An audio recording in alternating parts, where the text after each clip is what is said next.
not going all the time, I hope.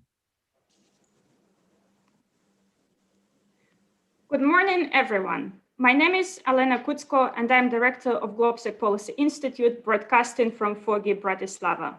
Welcome to our event, Sustainable and Green Europe, the way towards global leadership.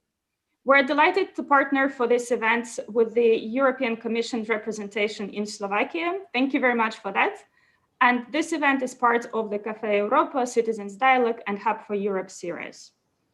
Europe has always been in comparative perspective on the front lines of acknowledging climate change and looking for ways to achieve sustainable growth. And since the European Commission ensured the inclusion of the green agenda into the new Multinational Financial Framework and the NextGenEU package, if we stick to our commitments and ideas, we will be switching to some kind of a warp speed in developing a sustainable economy. So at today's discussions, we want to address two dimensions. The first one is a global one. Europe, of course, knows that it cannot go it alone, but the second one is the domestic one. We need to make sure that the green ambition converts into equitable growth across Europe and includes everyone.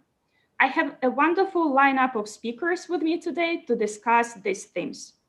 Ladislav Miko, who is head of the representation of the European Commission in the Slovak Republic. Hello, good morning. Marcin Korolec, who is president at the Electric Vehicles Promotion Foundation and former Minister of Climate, Environment and Trade, Poland. And Norbert Kurila, who is advisor, Environment, Energy, Climate Change and the Business Environment at the Office of the President of the Slovak Republic. Welcome, everyone. And I would like to start with Ladislav and your perspective where you sit at the European Commission, but also as an individual. Could you tell us, where do we stand in comparative perspective? What do you tell to the skeptics who doubt Europe's ambition to lead global green agenda? Yeah, this is a question for a 3-day seminar, obviously, but let's start by saying that it is probably accepted fact that in terms of knowledge and push coming from all the states, but also public, the Europe is certainly among the leaders in the world in terms of realizing the problem and realizing the need to do something in order to address the problem. Now, obviously, we also have our skeptics in Europe, and we will certainly speak about that. It is among the people, among the experts, and among the member states as well. But in general, I think the society agreement on the problem of sustainability and problem of climate, I think in Europe is very high. European Union is trying to somehow translate this situation into European policy, and it's a process which is not very easy. I don't want to go now policy by policy, but since maybe 20 years, we have elements which fit into this general idea that we need to change the behavior into, let's say, more sustainable. But the crucial thing is that we are pretty successful in setting up the strategies, setting up the visions and goals, much less so in implementation. And I think this is the major issue, and I believe that the present situation, which is actually critical, and if you look on the development of the situation, if you just remember what were the pathways which were, let's say, foreseen 20 years ago, we are not in the middle, we are not on the lower case, we are actually in the worst case or even over the worst case of development. And this is actually a kind of pushing strongly the political system to react. So I think we have now the policy which is very ambitious, and the question which you said is, can Europe does it alone? I mean, obviously in the global context, it will be very difficult, but there is one very strong argument, and this is what I would like to mention. Europe is still the largest and one of the most rich markets in the world. It is highly attractive place for others to be present economically. And if we are able to set up the rules which will move us as Europe into sustainability, be it in the climate, be it in the agriculture, in biodiversity, elsewhere, in circular economy, and make sure that everyone who wants to access European market will be obliged to follow our rules, so same way as our producers, then we have a very strong leverage effect on the rest of the world. So I personally believe that even if Europe is creating, let's say, only lower percent, let's say a bit more than 10 or 15% of the global contribution and problem, it can, by this effect, influence dramatically also others, and therefore really be a global leader and move the things also in other parts of the world forward. So I personally believe that this mechanism will work. And we see already examples in behavior of the external bodies. Thank you so much. I really want to follow up on what you said about the setting the standards, but also make sure that we implement our all ambitions and policies. And with that, I want to go to Minister Korolets for your perspective also on the region. Of course, we know that Central Europe usually typically rather gets the bad press in terms of our implementation of the European ambition in the area of sustainability and green economy. But also not everything is so dark and gloomy in the region. What is your view? Where do you see the potential of the region to transform from a follower into actually a contributor and leader into the global innovation in the area of sustainability? First of all, thank you for invitation for this discussion. And let me start answering your question with some elements of building on what Ladislav Miko just said about a little bit broader perspective. And I think we would answer all questions about climate policies worldwide a week ago or a few days ago, not knowing that Joe Biden won presidential election in the US.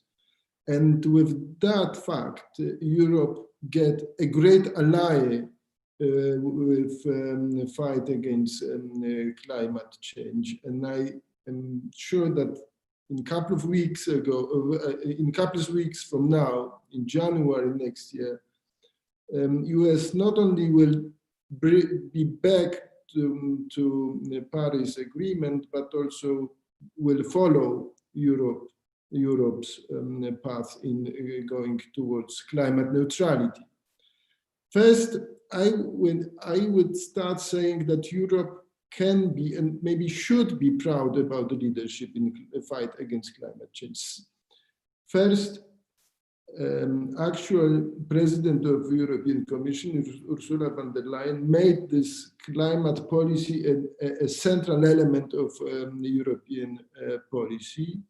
And thanks to her leadership, we have this goal of climate neutrality towards 2050. And other OECD members are following.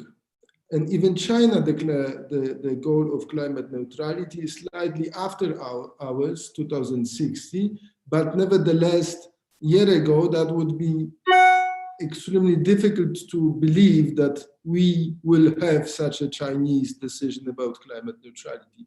And the US will follow Europe's example in January next year. Europe also can be proud about the leadership in the green transition, also from industrial point of view. And I will quote example of European Battery Alliance, an initiative which is realizing thanks to Inno Energy, one of agencies of European Institute of Technology, started back 2017, I guess, with a great support from Commissioner Miro Šefčovič that time and today also. And thanks to this initiative, European Battery Alliance, which is a platform of dialogue between administration, politicians, innovators, industry, but also financial sector, Europe became a #1 in production and investment in battery technologies, which is the future of transport and which is the future of automotive industry worldwide. So we have some very positive examples how Europe can lead that transition, and we have not only in political sphere but also in industrial and investment area this very good example. But thinking about Europe's leadership, about leadership in climate policies, today we need to frame the question a little bit in a different way. I mean, today is the time of implementation. Next year, European Commission will start a screening of all legislation towards how to achieve this climate neutrality. And we will face a number of very difficult and challenging questions, how to decide that or another area of our activity. I don't want to enter in very detailed analysis and questions and points, but if we want to have climate neutrality, it is obvious that energy sector should be climate neutral. It is obvious that transport sector should be climate neutral. We need to reduce a lot of emissions in agriculture sector. And talking about this transition, we will face very difficult discussions and lobbies from different sectors. I would point one small example, the question of transport.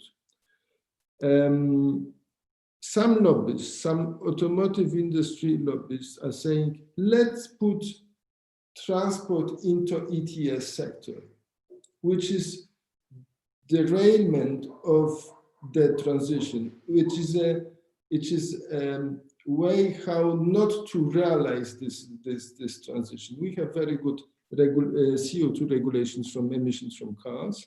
That is how Europe should behave in that area.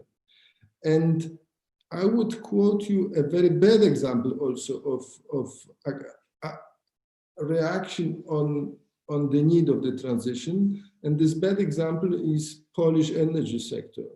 Polish energy sector, we are based on coal in majority with our energy generation. And Polish energy sector resisted during years for the need of this transition. And today in Poland, we have the highest energy prices in Europe, and this sector is facing a risk of bankruptcy. So if we want to be competitive in the future, in a green economy, we need not to resist, but we need to adapt and go further, because our main competitors worldwide will go that way. And I will stop here trying to contribute further. Thank you. Thank you so much, Mr. Minister. Your points about the sectors that are traditional for local economies but need to jump significantly forward makes me think also about Slovakia, and that brings me to Norbert. Norbert, we're definitely interested also on your views on the European leadership, but also in Slovakia, similarly to the energy sector in Poland, one could make a parallel with the automotive industry that the country is rather reliant upon. How do you see the transition also in this area, and how to square it with the economic growth of the country? Yeah, thank you very much for the question. Also, thank you very much for the invitation. Very happy to be here with you and also with the whole audience. So first of all, I will maybe start complementing a little bit what my predecessor spoke about, and that's the EU Green Deal and the climate neutrality target, which actually drives certainly innovation and provides a very solid basis to transit towards more climate resilient, still prosperous and climate neutral actually economy at the end of the day. And I think we all know that Europe has the global leadership on that and was actually quite instrumental in bringing the Paris Climate Agreement into the reality And now with the new American administration, I'm very sure that we will advance the policies and will contribute in a greater way to the global effort and action. Now, maybe turning a little bit more towards national optics, we, as many other member states, we are also drawing our national recovery and resilience plans.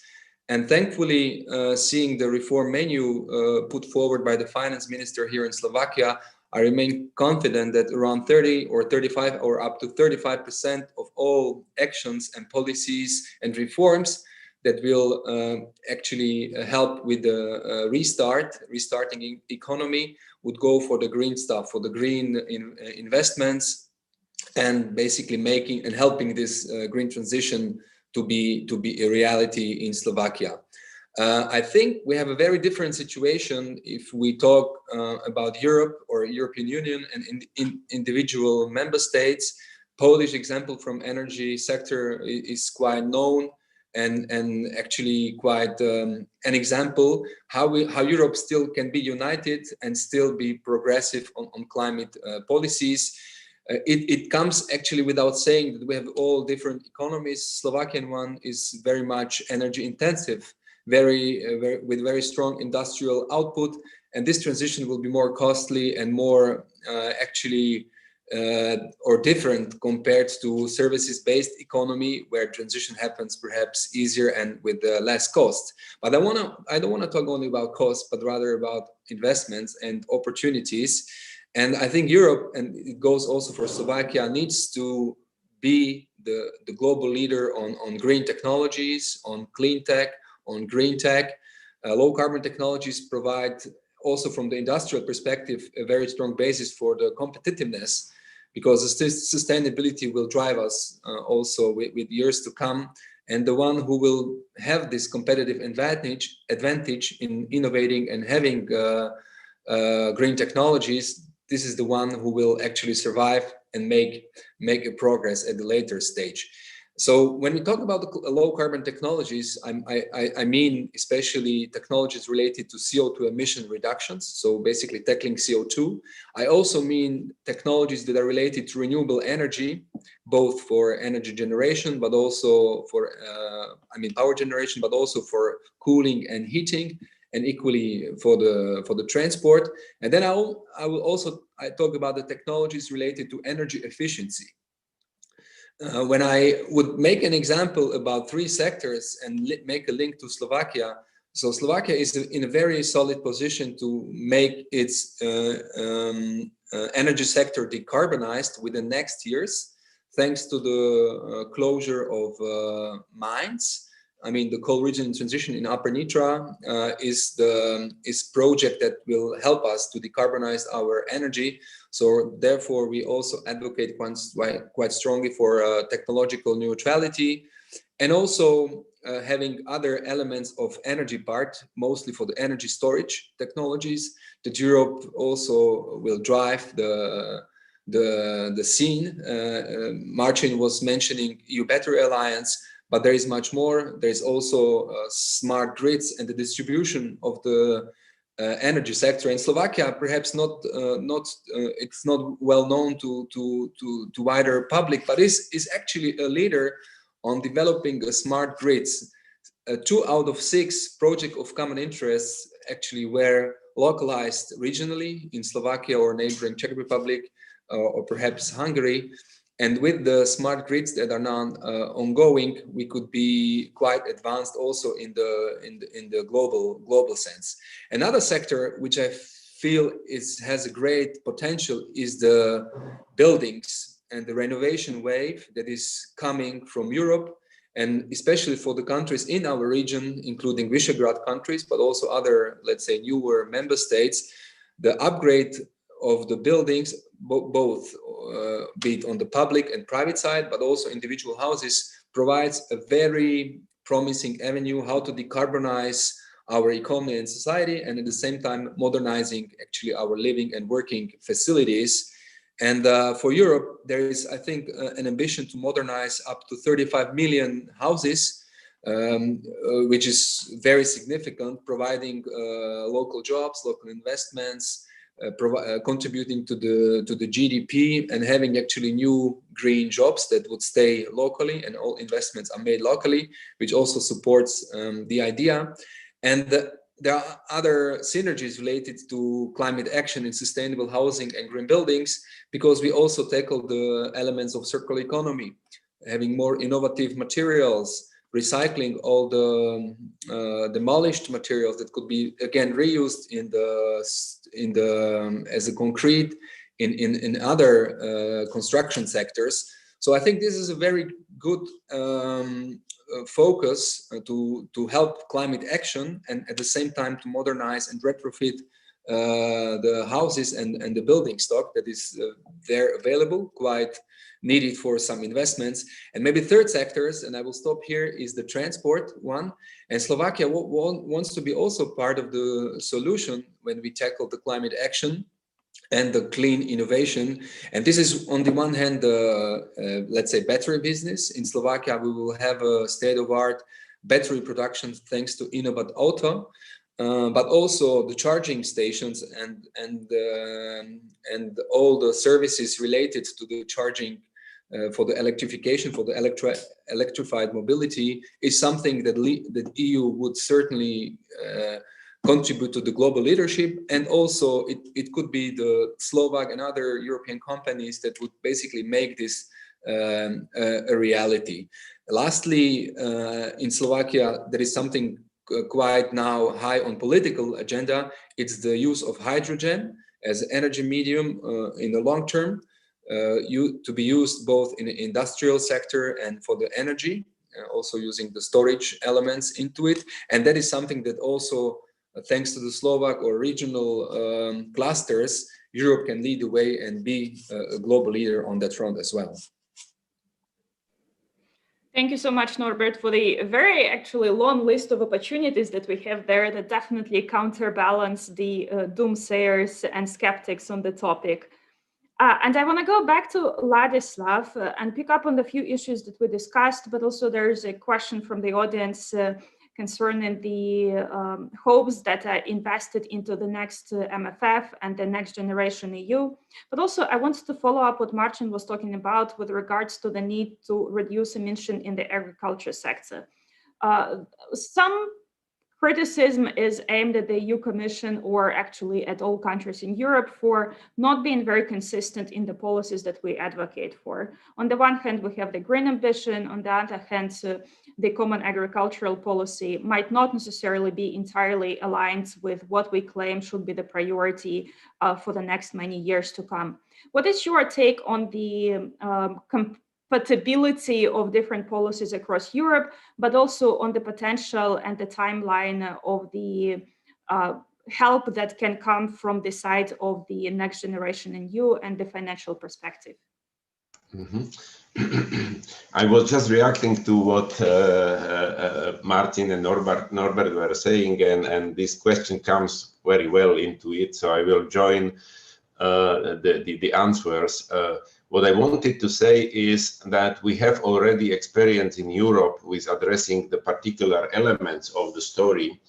And we have seen that if you only look on one particular area, you can probably do both regulation and, let's say, investment and financial support, and still you could not get the desired result, at least not that well as it was planned. I will just remind everyone about two examples which are very strongly felt in Central Europe, but I am sure that it's also other parts of Europe. And this is the issue of, first of all, support for photovoltaics, and second, the support of biomass and biofuels. And we have seen that if you focus on one particular element, which per se is a good contributor to the final solution, but if it is solved isolated without a clear links to the remaining parts of the agenda, it may actually deliver quite distorted results and sometimes even bring many problems. And be it financial, economic, or environmental, I mean, all this is possible. So what I want to say is that the crucial thing here is to see the issue, and I do believe that the present Commission is trying to do so, is to see it in a synthetic view. I didn't find a better word. We never spoke about the synthetic approach, but I think this is crucial thing, that you look on all the elements in the mutual interrelationships. So whatever Slovakia does in automotive industry, or Poland does in the energy sector, or Germany does in, I don't know, IT industry, whatever, or other state in waste. First of all, we need to have a common European framework, which is the regulation, legislative. This we build and we have. But also the individual steps in terms of development, in investment, in actually promoting the change, they should be interlinked with all possible impacts on the other parts of the economy and the society. And I don't think this is still a kind of in our DNA. We don't have this way of thinking. So, for example, when we speak about the climatic agenda, we speak about the mitigation or adaptation measures. We focus on individual elements, and we don't ask actually too much how does it interplay with other goals which we set up as well. The classical example, which I will leave for now a little bit aside, is biodiversity, where very often our, let's say, good intended steps in addressing climate change have a negative impact on biodiversity, which is equally important for the ecosystem function. So this is something what cannot be omitted. But what I mean is actually that the planning should take into account which will be the potential impact more broadly. For example, when we want to limit the emissions of carbon dioxide, and I'm coming now to the agricultural policy, we can dramatically cut industries, we can dramatically cut the energy sector, we can dramatically change the approaches, let's say, in that part of our economy. But for me, it seems to be very strange that at the same time, we allow practices in agriculture, in forestry, which release enormous amounts of carbon dioxide from the soil, because of the practices, intensive farming, etc., which instead of making soil a sink, which is actually absorbing carbon dioxide, is releasing old carbon dioxide from the humus, from the organic matter, which is destroyed in the soil. And if you really look on the capacity of that system, which is spatial, which is everywhere, so it is actually enormous opportunity. You can go as far as maybe solving 10, 20, 30% of the problem just by the proper management of the land. And we somehow don't see that as the major opportunity. I'm not saying that we are not speaking about that, but if you look what is developing in the agricultural policy, we are more looking on the production, keeping people in the, let's say, countryside, supporting, the rural areas. All this is actually good goals, but there is not a goal which is linking this all also to the targets in the climate and biodiversity area.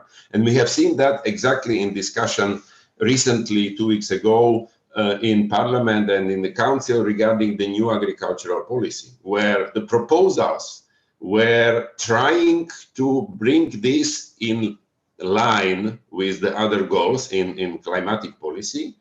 And the result is rather from the perspective of the agricultural sector, just to keep it in a way which is probably the easiest, I accept, for agriculture to survive or to make better economically, but without this extremely important element contributing to our overall climatic policy.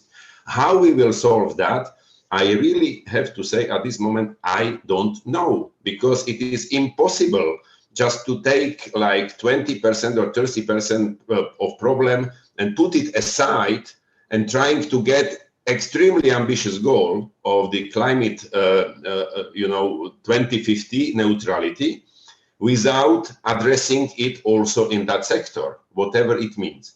And the other, let's say, buzzword which I would like to mention here is green economy, and particularly in terms of not only supporting what is climate positive or good or whatever, or green as we used to do. There are plenty of examples and all this is good, but we need to change a general paradigm or at least perception of the mainstream economy.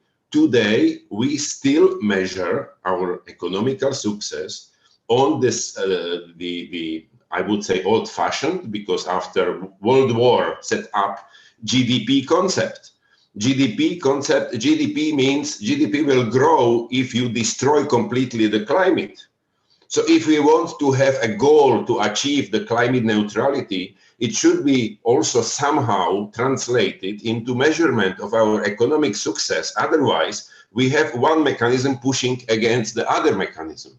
And this is obviously then only possible via very strict regulations, which create problems and resilience and you know, negative reactions of many players. So this is actually something what needs a broader discussion, and I am very happy that Martin Karol has mentioned that we will have to look also on the other legislative framework. And finally, for all of that, you need a lot of money. And European Commission is obviously aware of that, and we are trying again to propose really extremely high chunks of finance. I mean, combined with Corona crisis. I mean, from something what was a general plan for 7 years in MFF, 1 trillion, roughly above 1 trillion euros, we suddenly have 1.8. It is almost doubling amount of money. And from all of that and all individual elements, we have a very high share, which is ring fence, which is obligatory for let's say, green solutions or for support of biodiversity. Obviously, this could overlap, but it's 40 and 30% of overall amounts. We have resilience recovery facility, which should in 2 years start in big part reforms which can lead to the climatic neutrality. So I would not say today, surprisingly maybe, the money is problem. I think what is a problem is to have a really well thought through, let's say, interplaying plan how to spend this money. So not to do, let's say, in the tunnels, in the you know, very narrow views. Even if every individual project will be positive towards the problem, if it is not playing together, we will not reach the goal, because it should, you know, support each other. Otherwise, we have no chance. Thank you so much. And I'll go straight to Martin, because Poland came up, but also what you were saying previously. Also, our audience is very eager to know what's your take on the possibility of the Polish veto, because I understand that Ladislav says money is not a problem. So is money a problem or not a problem for Poland?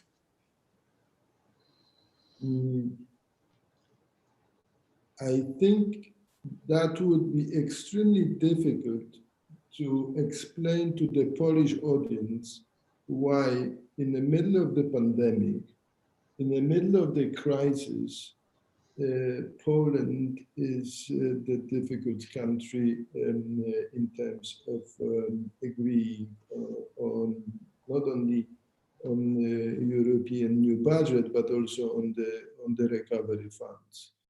That would be very difficult to explain to Polish agriculture, industry, Polish cities and Polish regions. So I don't believe that is a real threat for European politicians. And my understanding of the need about the transition is coming not only from the perspective of environmental or climate policy, because in my understanding, the need of the transition is also purely economical, as consumers will decide that there will be no place on the market for goods or services which will be not green. So if we want to have competitive position in the future in this green economy, we need to bring on the market green services and green products.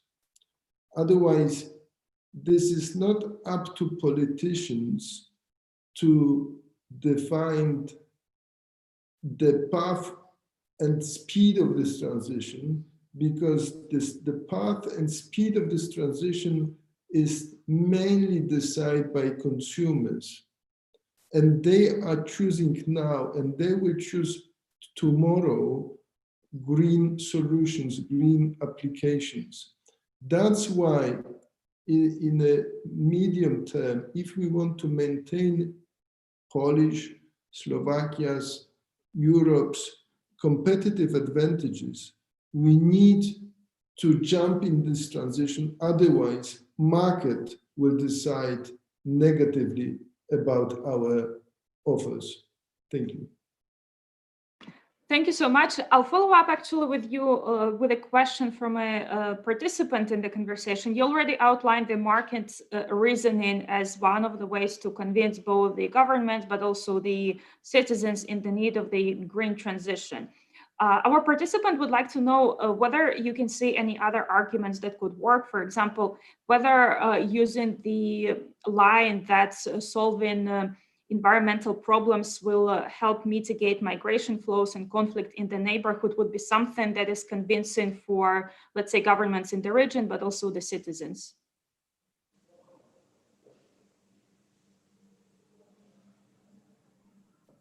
I'm not sure I understood the question.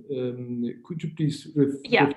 So basically, the question is, would using, if we solve, the argument goes that if we address environmental problems, for example, in Africa, the migration flows to Europe will be much lower, but also the conflicts in the neighboring regions will be lower, which means in the end, Europe is better off. Do you think this is something that is convincing for citizens and governments? If I look at Polish context, not talking about other countries, I think in a medium and longer perspective, we need to have open society and open economy, and not to have this close perspective. I mean, if we want to maintain our competitiveness, we need to have access of the new citizens and to grow Polish population. Polish population is shrinking, and Polish population is getting older and older statistically. And we are an industrial country. We are not rich. We are living with what we are producing and what we are selling. In other words, if we want to maintain Polish competitiveness in the medium term, we need to embrace immigration from East Europe, from Africa, from Asia. We need those people to be part of Polish society and Polish economy. Thank you very much. And I saw that Vladislav wants to quickly comment on this issue as well. Yeah, I just wanted to say something exactly from the other end. I think the people don't realize, but I'm absolutely convinced, and there are many, many very convincing arguments about that big wave of uncontrolled conflicts and following migration from the poor parts nearby in the world towards rich Europe are to the large extent created actually by broadly spoken environmental issues. It is the fight for resources. So it's water, it's food, it's oil. So this is source of conflicts in the area. And it is plus the information boom where the people suddenly they see what is happening around their homes, where it is simply dangerous to stay, or sometimes even impossible to survive. And at the same time, they see what is in United States, in Europe, what kind of life we are living. And I mean, between these two realities, if you have the opportunity to compare, there is always a big part of society which will simply take the opportunity and go. And the issue is, this is the reason behind, I mean, is environmental. We like it or not, this is a reality. It's desertification, it's food, it's water, it's bad life, it's fight for the resources. It's not a new phenomenon, and we only have basically two chances. One, either improve the situation there to keep people, because they were able then better survive in their homes. But at the same time, we also need to have a system, as Martin Korolet said, if we need some people to come, it must be controlled process. And this is not possible, in my view, without addressing global environmental challenges, because you can create a kind of net or barrier. You will allow only what you want, but at the end, it is step by step going into closed Europe with big walls around, which will not help us to develop, let's say, our economy in the long term. So you need really to address the things outside there, and we should be actually investing in it. It's not only taking what we need, it's also investing there. And it's not investigation of the type that we will pour the money on, you know, unstable, undemocratic dictatorships or whatever, but we can help by addressing environmental problem. It will take some time, but this is the long-term solution. I'm absolutely convinced. Now, if this argument is, the question was, if we can convince people that that is going to work, I'm not sure. It's very complex problem.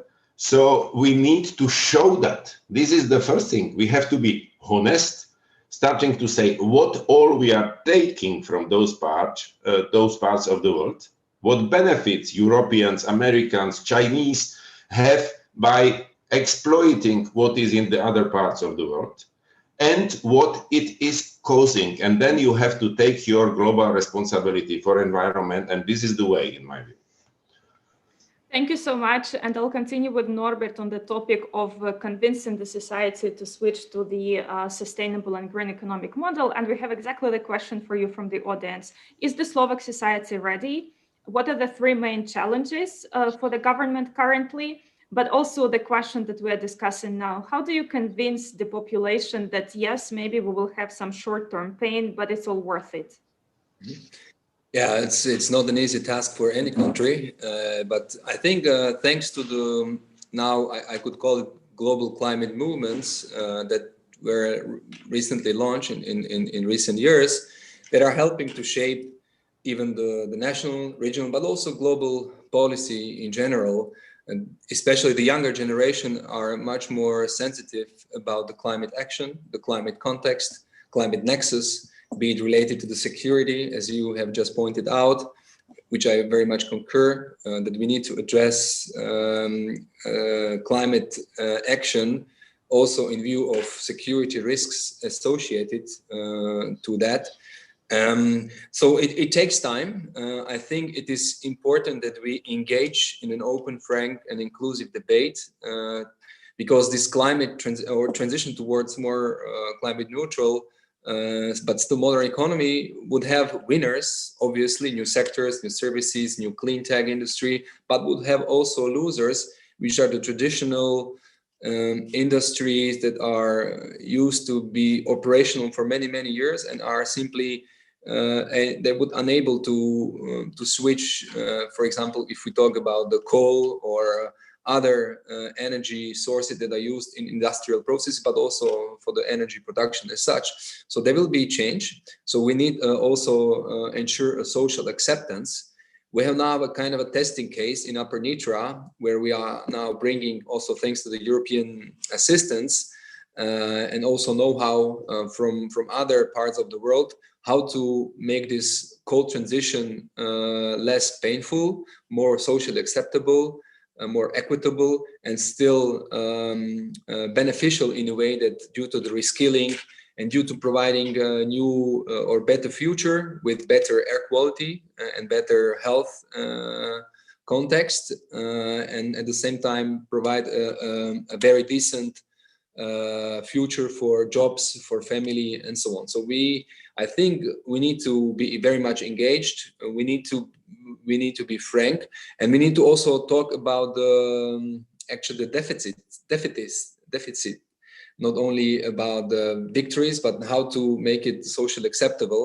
And maybe one element which also makes a direct link, it is how we in Europe more widely, how we actually make sure that we don't actually export our emissions to other countries like China or India or Ukraine or Serbia that are just neighboring to Europe, and that's called carbon leakage.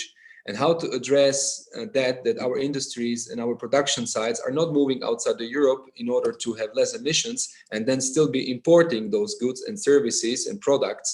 So we need to create a mechanism that respects the environmental sustainability.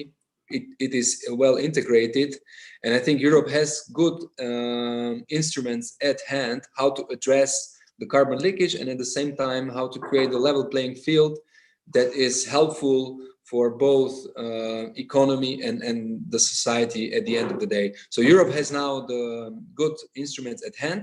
We were talking about the EU Green Deal. I would just underline, it's not a directive, it's not a regulation, it is a deal.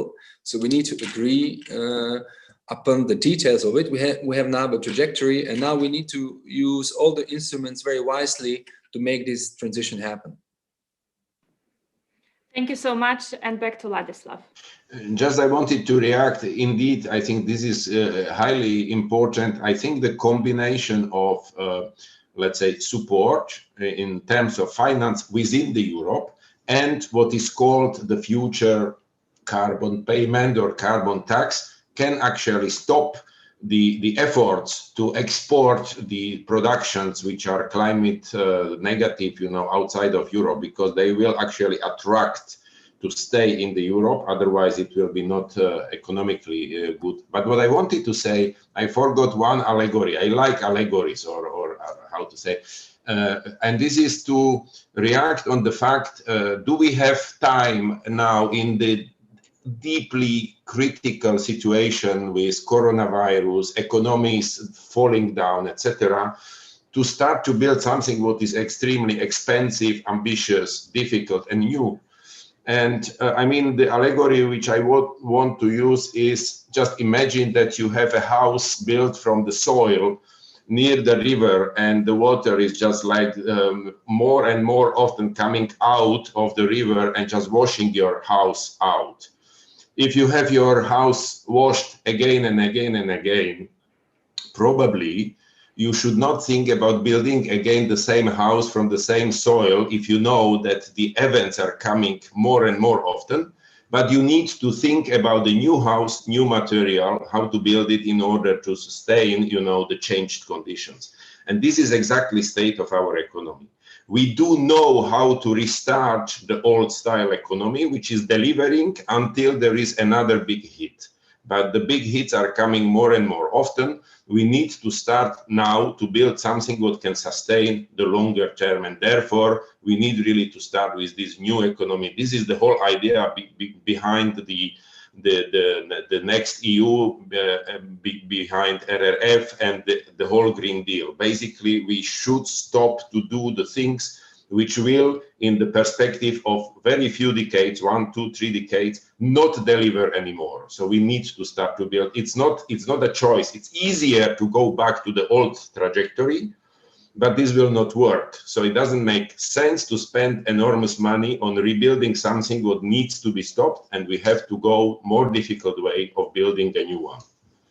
Thank you so much for the allegory that is very picturesque and imaginative for everybody. And I want to quickly go to Norbert with a follow-up question from the audience.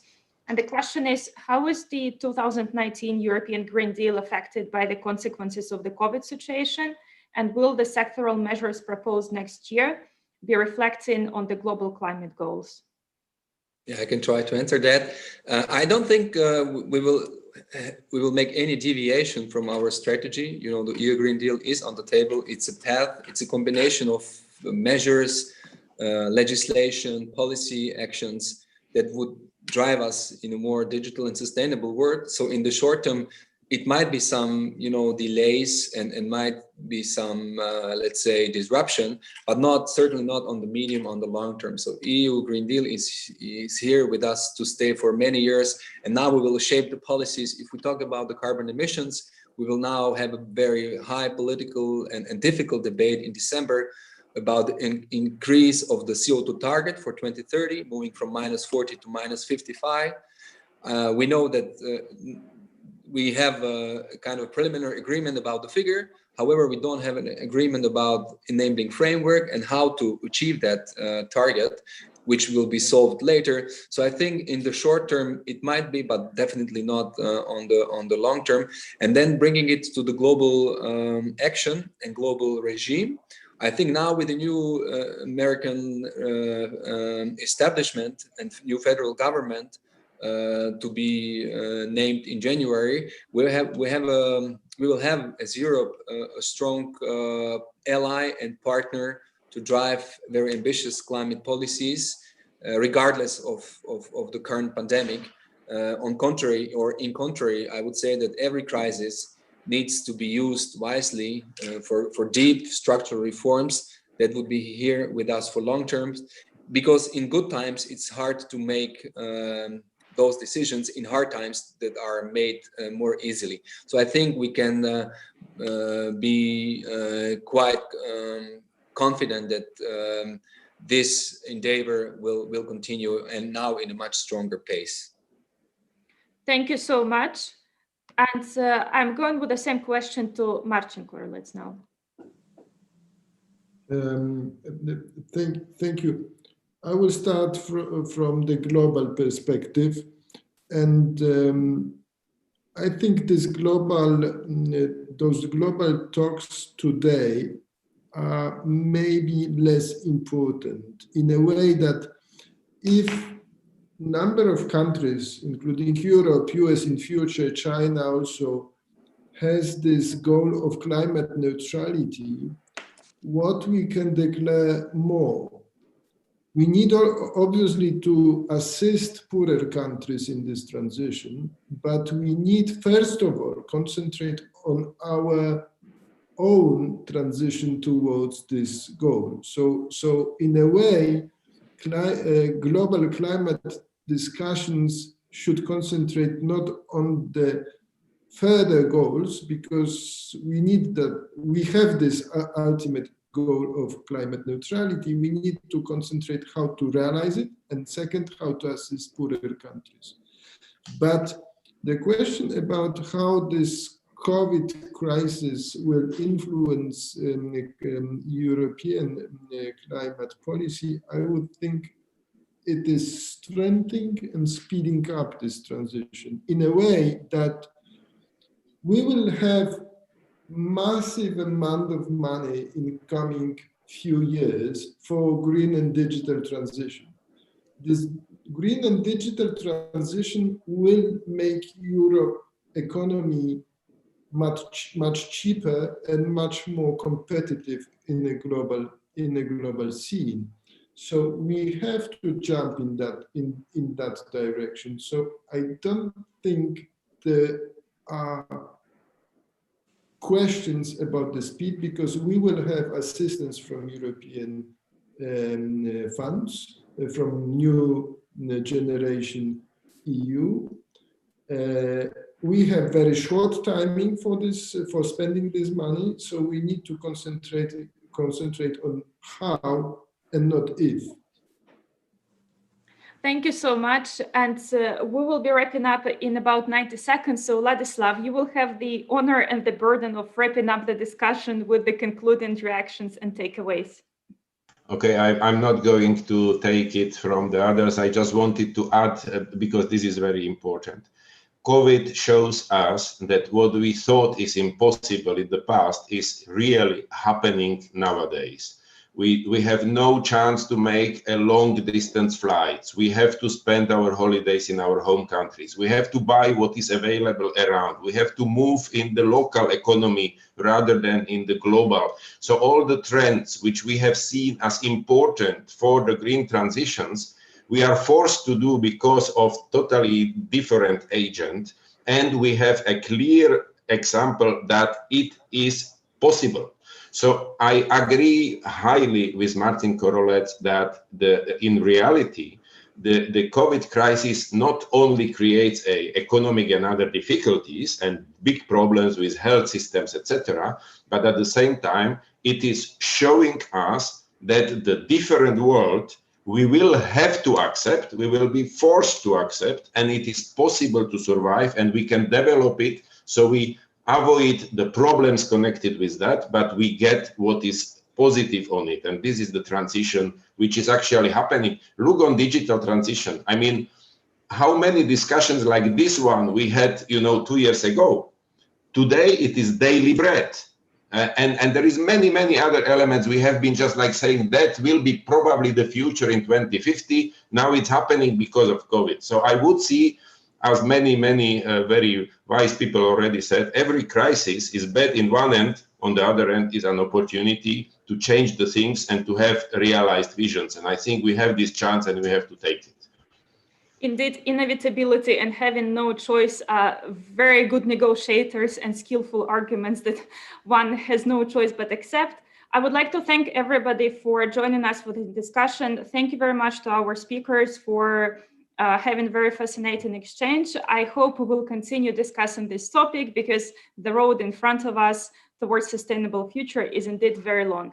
Thank you very much and hope to see you again soon. Thank you for the invitation. Thank you. Bye-bye. Bye.